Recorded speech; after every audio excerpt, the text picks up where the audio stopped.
I stood in front of the mirror, my heart racing. I was supposed to feel happy, right? The wedding dress looked perfect, but deep down, something felt off. Friends and family bustled around, but their voices faded into the background. I felt a growing sense of panic, like I was trapped in a dream I couldn't wake up from. Mark, my fiancé, entered with a big smile. His confidence contrasted with my mounting fear. He didn't notice my hands trembling, just kept talking about the ceremony. I couldn't shake the feeling that something was about to go terribly wrong. My maid of honor caught my eye and raised an eyebrow, sensing my unease. The ceremony started, and I walked down the aisle, feeling every eye on me. Instead of excitement, a strange heaviness settled in my chest, twisting painfully. Mark took my hand, and I tried to focus on his words. But I couldn't escape the sense that I was about to witness something that would change everything. The priest began speaking, but suddenly, a loud crash interrupted, echoing through the hall. Gasps filled the room as everyone froze, trying to understand. Debris scattered across the floor as realization hit. Part of the decor had collapsed. Mark squeezed my hand, whispering reassurances, but my mind raced. As cleanup began, a chill went through me. It felt symbolic, like the universe was hinting at something. I couldn't dismiss the sense of impending disaster.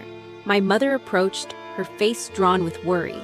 She asked if I was all right, and I forced a nod, though my insides were tangled in knots. Back inside, the reception buzzed with laughter and music. I pasted a smile, but felt distant, like I was observing it all from far away.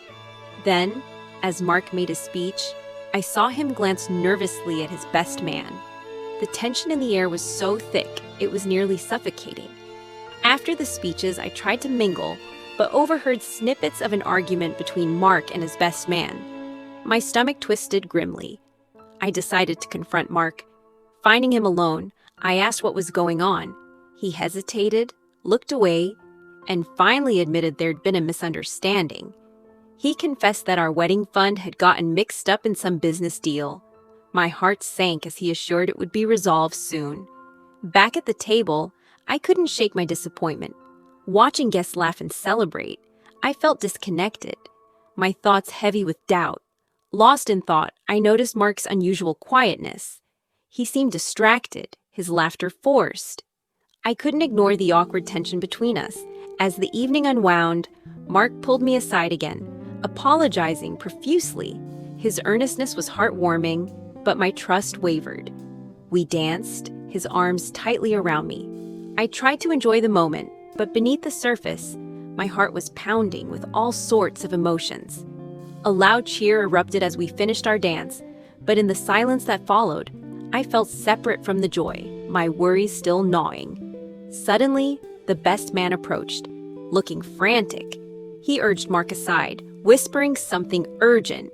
Panic seized me again. I followed them, demanding an explanation. Mark hesitated, then revealed another part of the business deal had fallen through during the wedding. The shock hit me hard. I pressed for details, incredulous, as Mark stumbled over his words.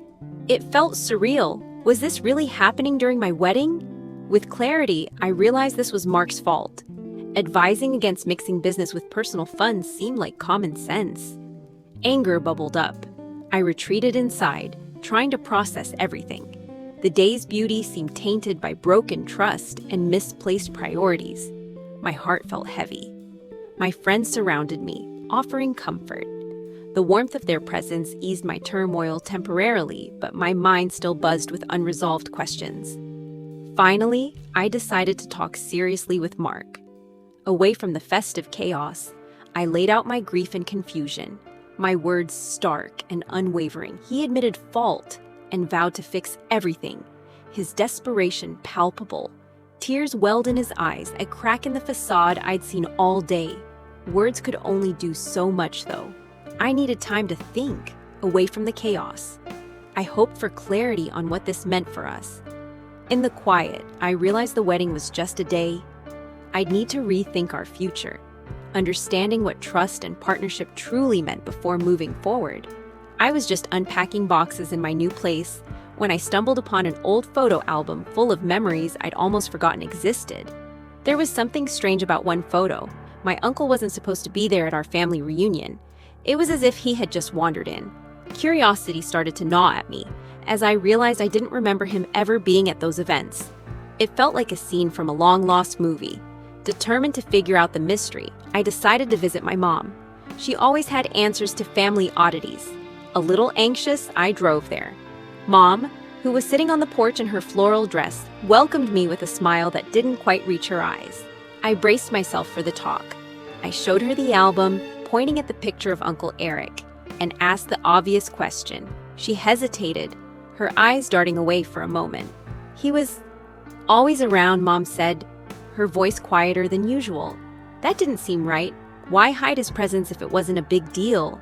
The mystery deepened as Mom revealed how Eric was my dad's best friend before I was born. Yet nothing else about him was ever discussed. I felt a strange mix of disbelief and desperation. I needed more about Uncle Eric's story. I couldn't let it rest without knowing the truth. Out of nowhere, the neighbor interrupted, bringing pies. She hinted at knowing Eric well, boosting my resolve. Somehow, it felt like an omen. Surprised by Mom's unease when the neighbor mentioned Eric, I was determined to dig deeper. I felt like I'd stumbled onto a secret history. My research started with old newspaper clippings at home. I found some articles that vaguely referenced him. His past seemed shrouded in mystery. One article suggested he was involved in some business scandals before I was born. It painted a shadow that lingered in the family's past. With documents strewn everywhere, my mind buzzed. I questioned why Mom kept this from me. Was there shame or fear that steered the silence? Unexpected silence fell over me as I realized the implications of the secret. Maybe Uncle Eric was more than just a forgotten presence. I reached out to my dad, seeking clarity. His hesitation over the phone spoke volumes. I knew confronting him wouldn't be easy. Dad arrived looking slightly frazzled, wearing his old plaid shirt and worn-out jeans. I could tell the conversation ahead would be difficult. He helped me once, Dad admitted reluctantly. The weight of withheld stories was now palpable between us. I waited, breath held. Dad revealed how Eric's business ventures once saved our family financially. It was a relief for a while until everything went south. I realized Eric was the unsung hero, a savior turned villain in whispers. Conflicting emotions flooded my mind like a tidal wave. In another unexpected turn, the neighbor shared her story casually in the grocery store. She hinted why some wounds never healed. Eric was generous, but not without mystery, she said. Her words flickered with emotional depth and layers of untold stories. The tales of generosity mixed with scandal made me see Eric not just as an enigma, but as someone who was trying to do good amidst chaos.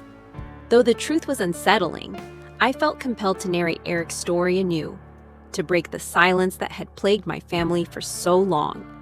I wrote an article about Eric, focusing on his complexities instead of the shadowy narratives that surrounded him.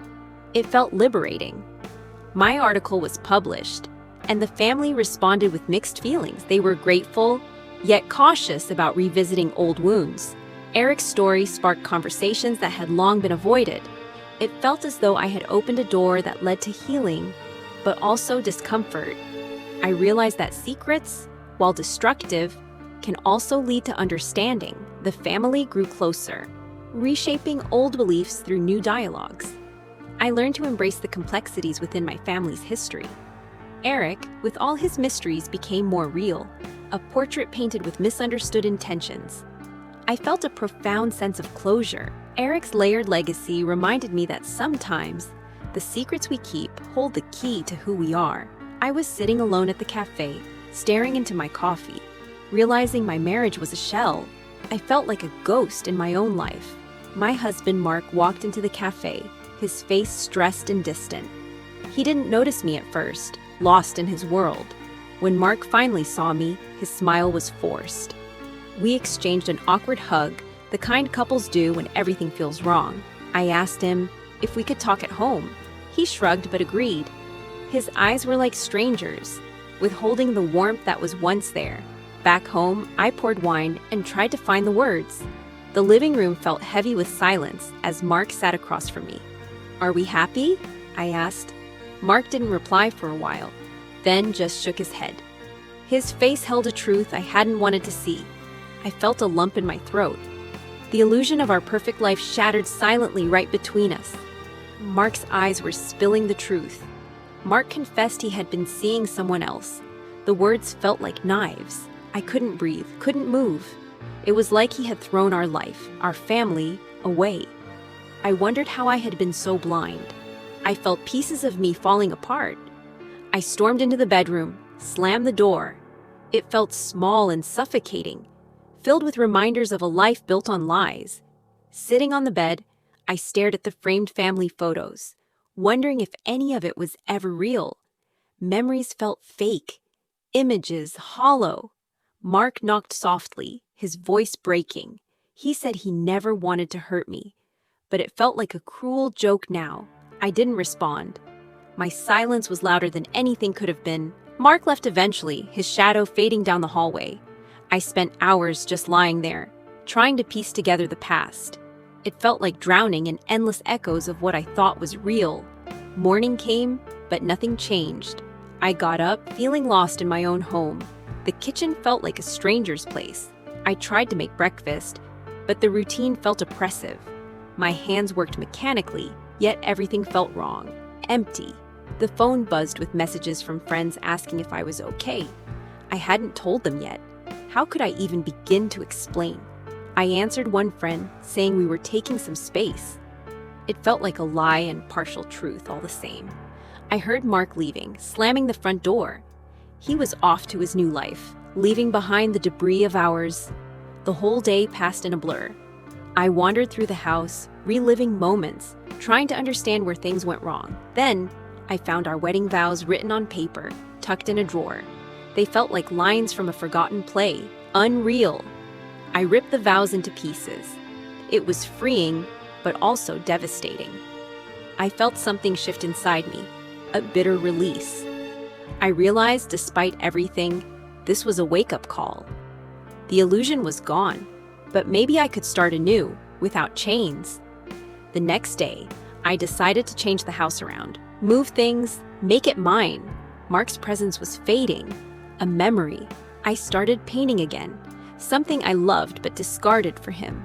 Each stroke meant reclaiming a part of myself I had lost. Weeks passed, and I felt lighter, clearer. I reached out to friends more, embraced the parts of life that were truly mine. A moment of gratitude came when I realized I had let go. The future was uncertain, but it felt like an open canvas now. I bumped into Mark at the grocery store. We exchanged uncertain smiles, but it felt neutral, like meeting a stranger. Mark apologized, said he was working on himself. I wished him well, genuinely. A moment of peace amid the chaos of life. Leaving the store, I felt free. I was ready to face whatever comes, embracing reality without the weight of illusions. It all started on a gray afternoon. I was sitting in my small apartment, my heart racing as I tried to make sense of the chaos around me. I had decided to lend money to my brother Mark again, despite knowing it was a mistake. He had promised to pay me back, like always. As weeks passed, the tension grew. Mark, still in the same worn jacket, started avoiding my calls, and my anxiety skyrocketed with each unanswered call. One day, I finally cornered him at Mom's house. He looked guilty, staring at his shoes, unable to meet my eyes. I demanded an explanation, but all Mark offered were excuses. This familiar dance of promises started to sound like a tired refrain. My patience snapped as he stammered and deflected. I felt an icy rage curling through me, a mix of grief and anger. Determined, I made a choice. I would stop helping Mark financially. I couldn't let this cycle continue. Over the next days, I wrestled with guilt and relief. I avoided family gatherings, fearing judgment and confrontation. One morning, Mom unexpectedly called. Her tone was off, worried about the family's finances since Dad's passing. I hesitated, torn between loyalty to my family and protecting myself. A quiet desperation seeped into our conversation. I uncharacteristically snapped, revealed my issues with Mark, and Mom was stunned into silence. It all poured out unexpectedly. Mom finally spoke, shocked but understanding. We decided to meet, to unravel the mess together. Meeting at Mom's felt surreal.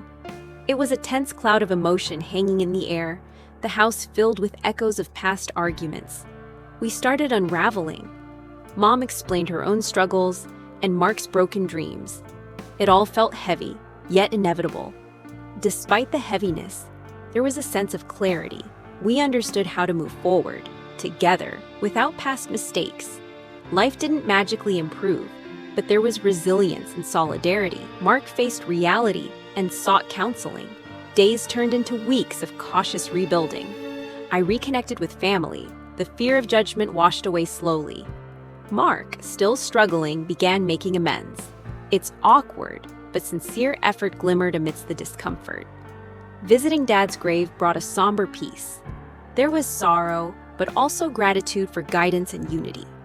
The future felt uncertain, but hopeful.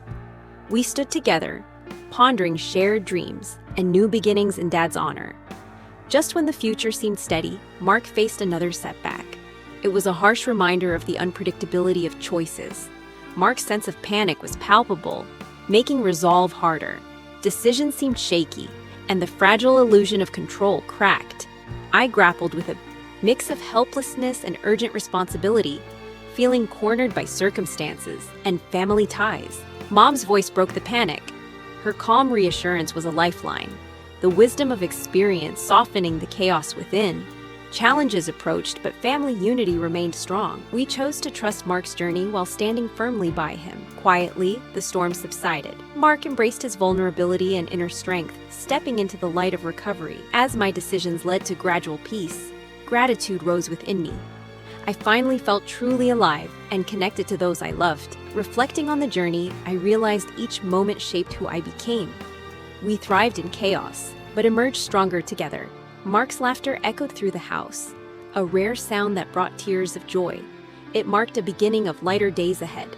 Although life's challenges remained, our collective experience gave me strength. It was a story of resilience and heartfelt bonds. I remember the day I found out.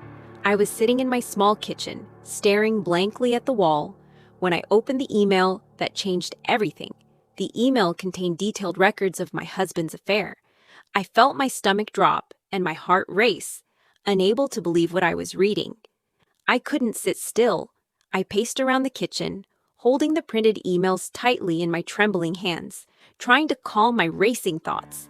Deciding to confront him, I waited for his return from work. The minutes felt agonizingly long. I rehearsed my words over and over in my head.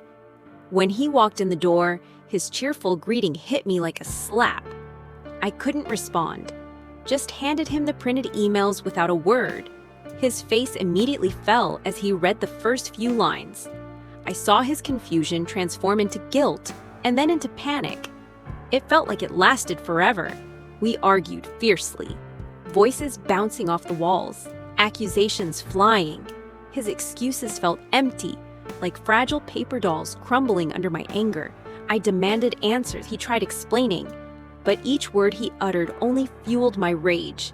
I felt betrayed, broken, betrayed in a way I'd never imagined. In a moment of silence, I realized he wasn't going to give me what I wanted, honesty or closure. My heart felt heavy and unbearably hollow. I gathered myself, deciding then to leave him. I packed a bag, shaking hands, hastily stuffing clothes and essentials, feeling strangely calm amidst the chaos. Just as I was about to leave, he reached out, desperation in his eyes. He pleaded, promising change. A part of me wavered momentarily, but my resolve held firm. I couldn't stay in this web of deceit any longer. I walked out, leaving behind the remnants of trust I'd once known. I stayed at a friend's place that night, her familiar warmth offering solace.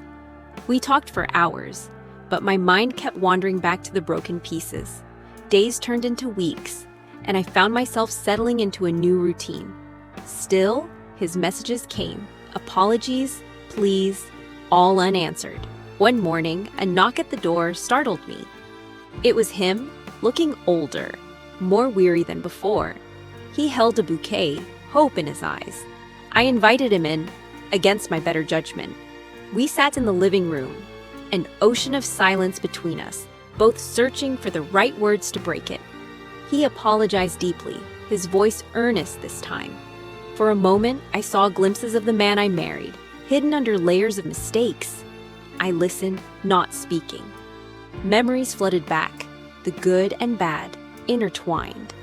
My heart ached, torn between the past and the future. He asked for another chance. My heart was heavy with conflict, torn between forgiveness and self-preservation. I could barely breathe.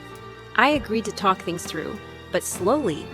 I needed space and time to sort through the tangled mess of feelings. In the following weeks, we attended couples therapy. The sessions peeled back layers of our history, forcing us to confront uncomfortable truths. Gradually, the bitter anger that had consumed me mellowed into a sad understanding. I started seeing him as a flawed human rather than a villain. I learned to own my part in this story, not as a victim, but as someone finding strength in rebuilding. It was liberating. On a quiet evening, he asked me if we could start anew. His sincerity touched me, finally making me feel like understanding was possible. Though scared, I said yes, hopeful, but cautious. There was clarity now, a path forward without promises, just commitments to try. We navigated our days with gentle steps, exploring the fragile peace we found. Slowly, laughter returned to our conversations. A year later, trust was still a cautious guest in our home, but love persevered, growing stronger. We learned to cherish the new beginning. We met with friends for dinner, laughter ringing through the evening air. It felt surreal that healing had brought us so far. As we drove home, he reached for my hand, a simple gesture that spoke volumes. It reminded me of the journey we took. We've crafted a different love from the remnants, marked by our struggles but enriched with understanding. It's a story I never expected. I stood in my kitchen, trying to absorb the news. At 29, my life felt shattered. My brown hair fell messily over my eyes, feeling disoriented in a casual tee and jeans. My husband Mark had been hiding something. His business trips were a facade. His betrayal stabbed deep. The air felt heavy as I sat down slowly, pulling my knees to my chest. Looking at the calendar, I saw the marked trips. Lies staring back at me in ink form. I wanted to scream but couldn't find my voice. Just stared at the void. I called my friend Jenny, hoping for comfort. My voice trembled, explaining the betrayal. I could almost hear her gasp on the other end as I mentioned Mark's deceit. Jenny arrived, hugging me tight. Her blonde hair fell over my shoulder, whispering reassurance.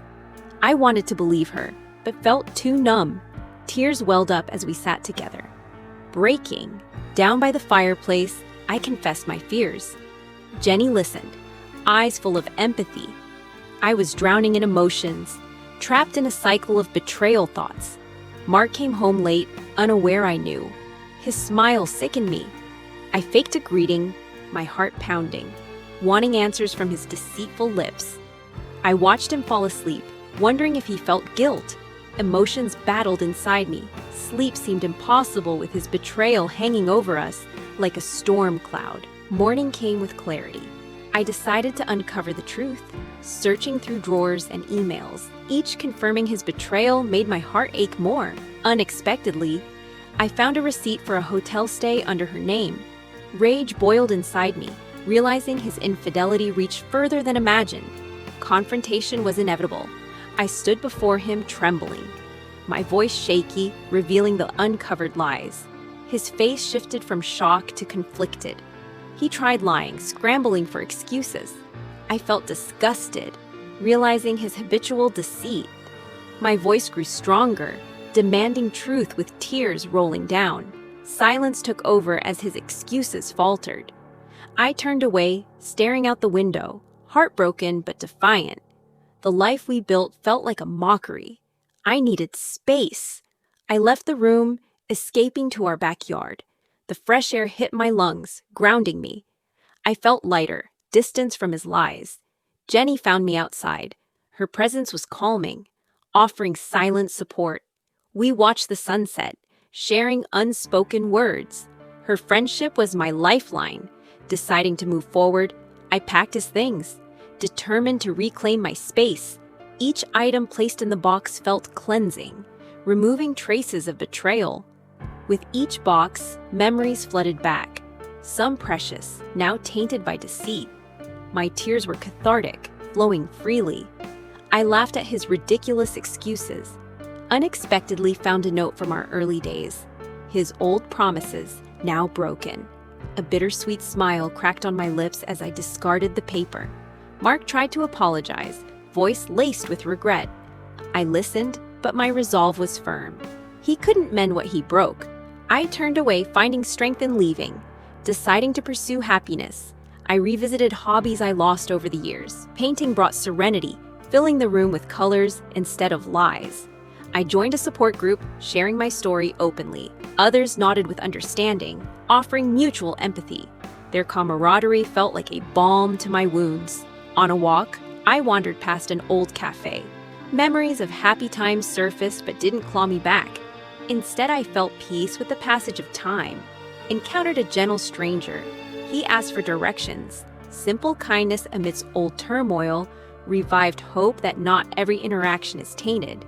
I decided to reclaim my social circles, attending the party Jenny invited me to. Nervous but excited, I wore a red dress that reflected new beginnings. A fresh connection emerged at the party. His eyes held honesty as we talked. I felt the guarded barriers falling as laughter broke the ice. Opening up about my journey felt liberating. He listened deeply, crafting a bond through shared stories. I sensed potential in this newfound friendship. Returning home, I reflected on growth. Having moved through betrayal towards self-discovery, the future felt hopeful, full of dreams waiting. One day, closure came. Mark texted a final apology. I read it, smiled at the closure it provided, before deleting it and moving forward. Surrounded by close friends, celebrating simple joys became routine. We shared laughter, building cherished moments. The soothing presence of friendship healed old scars. Finally embracing peace, I looked in the mirror, seeing strength where hurt once was. The world outside shimmered with possibilities. I was ready for anything now. I sat alone in my dim living room, feeling the chill as evening settled in, staring at the old family photos. Those images were echoes of happier times, now painful reminders. In the photograph, my ex-husband Mark grinned widely. His betrayal was still fresh, the wounds deep. I couldn't shake off the disbelief nor the anger that churned inside. The room felt suffocating as I remembered the day I caught him. His lie hit me like a freight train. My heart broke the instant I saw him with another woman. I'd stumbled upon them at the downtown bistro. His hand rested casually on her back, a gesture so familiar to me it made me physically sick. How could he betray us like this? After confronting him, his lies were just a weak defense, trying to twist the reality I witnessed. Everything he said felt hollow, insincere, drowning me in a sense of betrayal. Despite my desire for revenge, I felt powerless. I wanted him to feel the same hurt, the chaos he'd brought into my life. But I didn't know where to start, or even if I should. I found myself diving into work, trying to drown out the noise of betrayal. But every email ping was a reminder of his infidelity, echoing in the emptiness of our shared apartment. One friend's advice lingered. She said, "Don't let his betrayal define you." It sparked something within me. I needed a way to reclaim my life, to find strength again. Inspired, I started penning down everything, the pain, anger, and memories that haunted me. Sharing my story online was terrifying, yet cathartic, confronting and releasing my tangled emotions. One day, while online, I stumbled across a post. It was another woman's story, eerily similar to mine. I felt a fresh surge of rage, mixed with understanding. I wasn't alone in this. I reached out in solidarity. Her story was my story. We bonded fast, venting and swapping tales of deceit. We decided to hold each other accountable for regaining control over our lives. Our conversation fueled me to enact revenge. Mark's deceit had to be known. I mustered courage, channeling righteous anger into a plan. Feeling empowered for the first time since the betrayal, I thought of posting about him publicly. But then, the fear of backlash dawned on me. I was torn. Was public humiliation worth the personal peace I sought? I had to decide carefully. In a moment of clarity, I chose a different path. Honesty. Sharing my emotional truth without anger would be more freeing than feeding the cycle of resentment. When my story went viral, the support was overwhelming. Encouragement and empathy poured in from strangers, validating my suffering. Ironically, exposing the truth brought relief instead of revenge. Mark, however, remained silent amidst the chaos stirred by my revelation. His absence spoke louder than any words. It tore at me, but also solidified how disconnected he'd become. I decided to meet him one last time for closure. At a neutral cafe, emotions churned within me. I needed to confront him, face the storm he'd left behind. He seemed distant, even guilty. As I voiced my pain, his silence was palpable. Gone was his defensive stance, replaced by a man grappling with undeniable truth. Telling him I was moving on felt liberating. No more holding on to anger or sorrow. His quiet nod confirmed he had finally, reluctantly, accepted reality. I stepped out of the cafe, feeling lighter. The sun bathed the street in warmth, promising new beginnings. It was a choice to embrace freedom instead of remaining shackled by past hurts. The transformation wasn't instantaneous, but each day felt like progress. I focused on healing, surrounding myself with supportive friends, cherishing simple joys often overlooked. One evening, I received an unexpected email from Mark. He acknowledged past wrongs and offered a genuine apology. I was shocked, yet deep down I appreciated the closure brought by his words. I replied with acceptance, expressing gratitude for his apology. It wasn't reconciliation, but a mutual release of lingering resentment. A soft hope and nostalgia tugged gently at my heart. Our correspondence resumed sporadically, but the tone was different, respectful, devoid of bitterness. It was weirdly comforting to engage more humanly after all the turmoil. Eventually, I moved on to a new relationship, hesitant but hopeful. His kindness contrasted starkly with Mark, restoring my faith in genuine companionship. Mark's chapter closed not with anger, but with peace. I realize some stories aren't meant to last, yet they leave behind lessons and strength for new beginnings, reflecting the abyss wasn't a void, but an unexpected path to self-discovery. I had survived betrayal, learned resilience, and uncovered clarity in letting go. I vowed to embrace life's unpredictability. Each day was a canvas waiting for new strokes. Untainted by past pain, I focused on future instead, ready to paint my own story. That sense of liberation was my revenge, reclaiming happiness Mark could never touch. It was a journey, becoming whole again, reshaping my life beyond betrayal. I realized life is full of both light and shadows, and by embracing them, I found depth and color in my world. It wasn't Mark's betrayal, but the aftermath. That illuminated my clarity. I'd been preparing for the gala for weeks. Standing in my bedroom mirror, I adjusted my sapphire gown. The reflection showed determination, yet a flicker of uncertainty beneath it all. My husband, Mark, looked sharp in his tailored black suit. His smile seemed genuine, but I couldn't shake the feeling that he was hiding something. The night was meant for elegance and truth. The drive to the ballroom was tense. Mark was unusually quiet. Occasional glances exchanged without a word. City lights flickered by, casting brief glows inside the car. Entering the ballroom, I was greeted by a sea of familiar faces. The chatter and clinking glasses added to the grandeur, but my focus remained on Mark's interaction across the room. Mark was laughing alongside Deborah, his co-worker, too loudly, if you ask me. Something about their exchange seemed off, like secrets cloaked in cordiality. I felt someone tap my shoulder, a colleague keen on discussing business.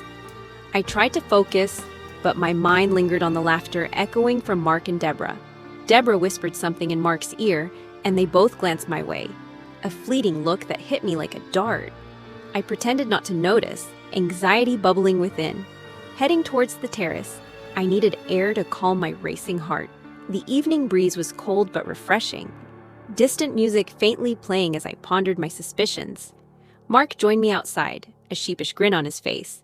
"What's going on with Deborah?" I asked directly, hoping for honesty amidst the distant city's glow. He hesitated, choosing words carefully. "It's just work stuff," he muttered, avoiding eye contact. I knew he was holding back, and my patience was unraveling quickly. I pressed on, frustration creeping into my voice. "Work stuff shouldn't feel like secrets, Mark." His sigh felt heavy, as if weighed down by truths he couldn't reveal. Deborah appeared unexpectedly, interrupting with a smile too bright. "Hope I'm not intruding," she chimed, making the tension almost tangible now. I stepped back, allowing space for the confrontation. Mark's discomfort was plain, while Deborah seemed overly confident, as if holding all the cards. Mark's facade cracked slightly under Deborah's gaze. "Spill it," I challenged, tired of the dance around truth, my voice cutting through the evening chill. Deborah laughed awkwardly. "Oh, you know how office gossip can get." Her words felt insincere, fueling my resolve to get to the heart of it all. Mark interrupted. "I didn't mean for it to be this way." His voice tinged with regret, confirming everything I feared yet denied. Silence enveloped us all for a moment.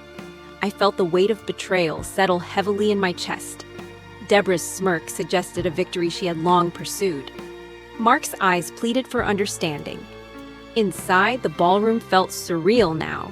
The merriment around me seemed detached from my reality.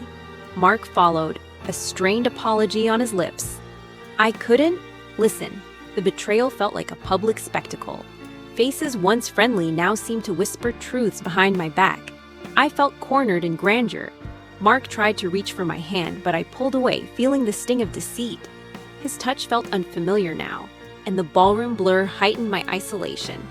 Eager to escape, I hurried towards the exit, heart pounding. The need to break free felt overwhelming, every step carrying an urgency I couldn't repress.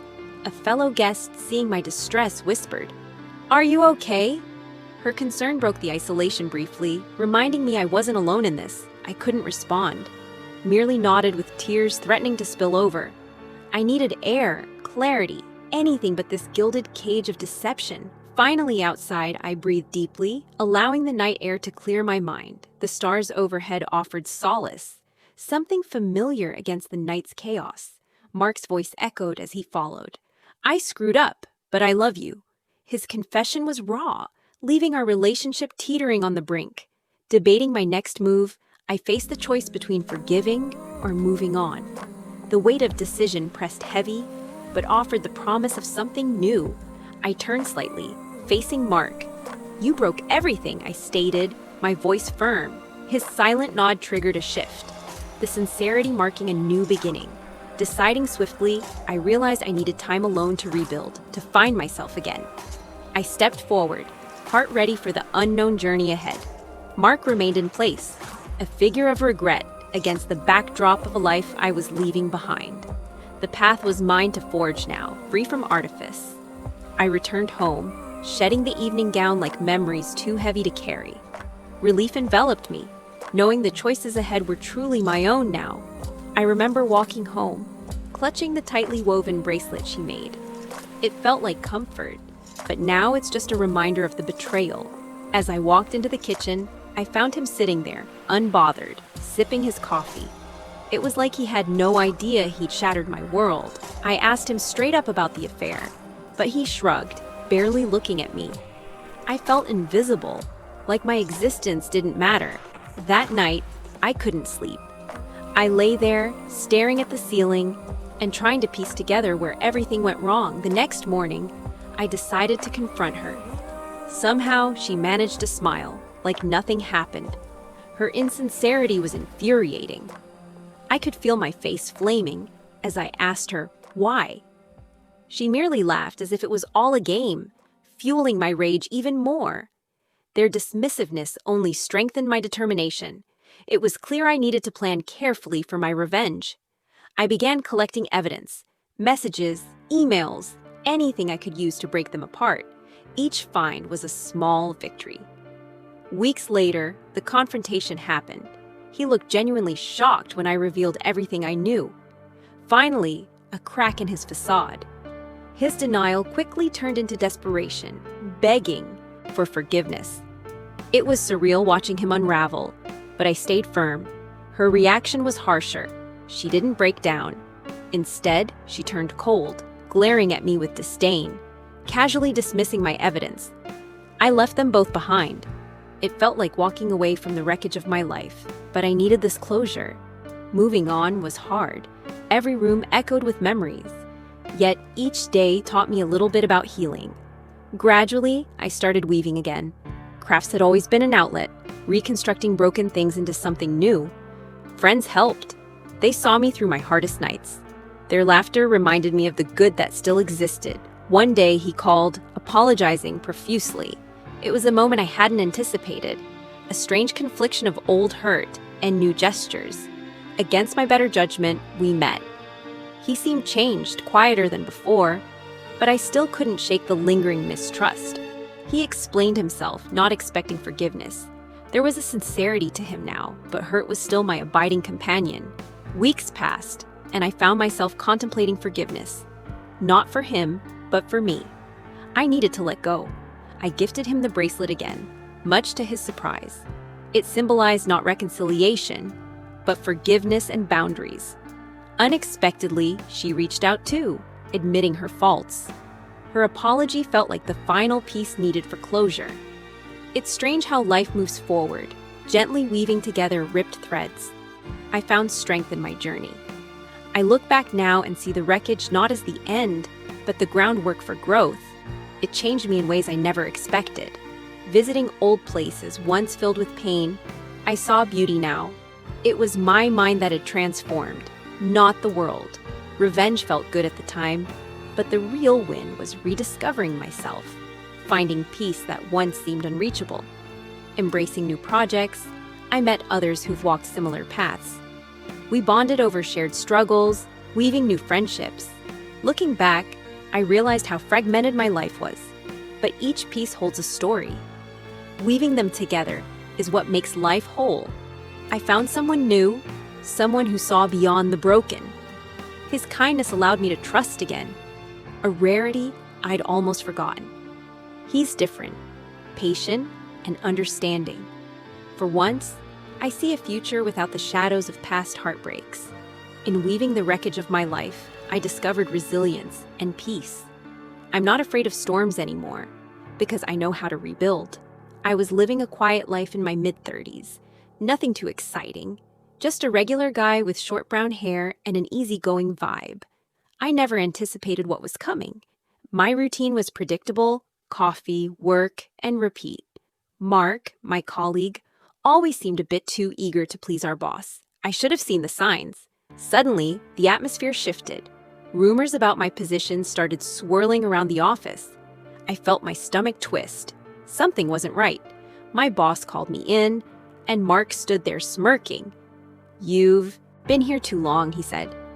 I felt blindsided, like the world had flipped upside down. I felt humiliated and angry. As I walked out, the whispers seemed louder. It was like walking through a tunnel of betrayal. For days, I felt stuck in a daze, replaying what happened. How could I have misjudged everyone around me? The betrayal felt heavy, even at home. I caught sight of myself in the mirror and barely recognized the person staring back. I felt like a stranger in my own skin, worn out by distrust. Days turned into weeks, and the burden increased. But then, while clearing old files, I stumbled across something that changed everything. It was an email thread, evidence of Mark's deceitful manipulations and backdoor deals. My heart raced, realizing I could turn things around. I spent nights building my case, compiling every email, document, and witness statement. Justice felt close, yet fear nagged at me. With my evidence ready, I contacted our company's legal advisor. Her initial skepticism faded as she saw the depth of deceit laid bare. The board met that week. I presented everything, watching their faces shift from skepticism to disbelief. Mark sat frozen, realizing his game was over. Mark was cornered, his arrogance replaced by desperation. He attempted apologies, but his words felt like empty air to everyone present. Rumors spread quickly. People avoided Mark, his once loyal allies now distant. I felt a sense of justice, though the trust was forever cracked. I decided to ease back into my routine, but the atmosphere had changed. I felt empowered, yet cautious, about the people I'd once trusted. Unexpectedly, one of Mark's former allies approached me. remorseful, and seeking forgiveness. It felt like maybe starting anew was possible after all. Forgiveness seemed elusive, yet as I listened to his sincere apology, I felt a weight lift. Maybe reconciliation wasn't entirely out of reach. Time passed, and gradually, the workplace felt less toxic. Trust couldn't be fully restored, but it felt like the start of healing. Life outside work returned to steady calm. The betrayal taught me resilience, but it was friendship that grounded me after all. I learned to cherish my new allies. Every shared moment, a reminder of life's unpredictable twists. I emerged changed, less trusting, but stronger. Mark left the company months later. His departure was a silent relief. Lingering tension dissipated as whispers about his shady dealings ceased. The shift felt surreal at first, but gradually our workplace rebuilt itself. Leadership changed, and honesty was now valued over ambition. My new supervisor valued integrity, and together we fostered trust among the team. It felt like turning a new leaf, despite scars from the past. Old friendships lingered, but I embraced new connections. Every shared lunch was a reminder of what resilience meant. As the days grew longer, so did my resolve. I faced each day with hope, knowing both betrayal and redemption shaped who I've become. The scars of betrayal may remain, but I forgive myself for trusting the wrong people. This newfound strength propels me forward. Why my story could have ended differently, I'm thankful it led me here, stronger and wiser, with clearer vision about true allies. My past shadows didn't eclipse my purpose. Facing betrayal taught me the value of persistence and integrity, which became the core of who I am. Those painful experiences made me a better mentor to others, so they could avoid the pitfalls I'd once faced and find their own strength. Now, as I reflect on the journey, I realize I've emerged as a changed person, grateful for every challenge that taught me resilience and truth.